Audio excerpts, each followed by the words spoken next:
Status पे, स्टोरियों पे, पोस्टों पे, सोशल मीडिया पे बेहयाइयों को प्रमोट करते जाओ करते जाओ करते जाओ, जिसके बदले में लोगों के दिल अल्लाह की याद से खाली हो रहे हैं, लोगों के दिल सख्त हो रहे हैं गुनाहों को देख देख कर। मैं इसलिए आपको कह रहा हूं, अपलोड करें इस्लामिक कंटेंट, इतना अपलोड करें कि जो बंदा नहीं देखना चाह रहा ना, उसके सामने भी अल्लाह और उसके रसूल की बात आए।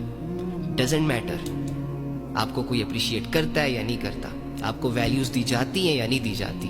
शेयर करें इस्लामिक कंटेंट, जिसकी जो बात अच्छी लगती है लगाएं उसे व्हाट्सएप स्टेटस पे, लगाएं उसे अपने अकाउंट्स पे। अगर आप बोल नहीं सकते तो बोलने वालों का साथ दें। आपके अंदर जो भी स्किल है उसे पॉलिश करें और उसे इस्लाम पर लगाएं।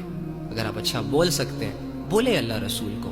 अगर आप लिख सकते हैं, लिखे अल्लाह रसूल की तालीमात को। अगर आप टीम बिल्ड कर सकते हैं, टीम बिल्ड करें।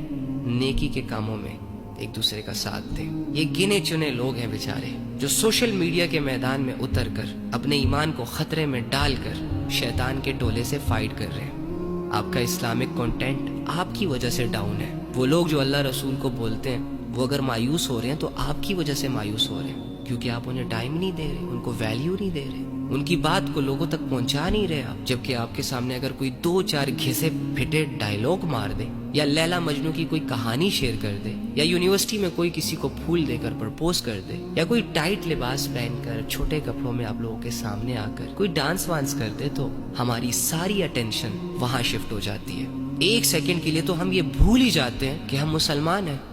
ये जो हम देख रहे हैं, ये जो हम कर रहे हैं, इससे तो अल्लाह ने मना किया है। अल्लाह को भूल जाते हैं। लेकिन जब बात आएगी ना अल्लाह रसूल की, जब सामने आएगी ना कोई कुरान की आयत, तो फौरन से क्या करेंगे? स्किप, आगे करो। दिल तंग होंगे।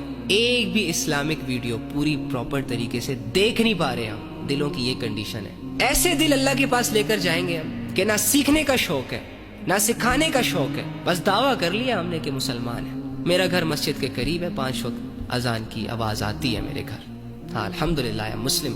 मेरा मुल्क ला इलाहा इल्लल्लाह की बेस पर आजाद हुआ है। मुसलमान कंट्री में हूँ मैं, मुसलमान। ना भाई ना। अफहसिबतुम अन्नमा खलकनाकुम अबसा व अन्नकुम इलैना ला तुरजऊन। तुम क्या समझते हो, क्या गुमान कर बैठे हो? बेमकसद पैदा कर दिए गए हो, कोई मकसद नहीं है तुम्हारा।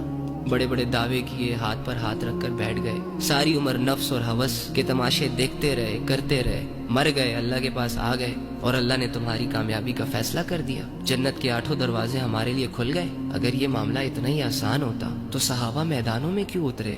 जान, माल, घर, औलाद अल्लाह के लिए कुर्बान क्यों की? बीमारी के बावजूद, फाकों के बावजूद नमाज को छोड़ देना उनके लिए मुश्किल क्यों था?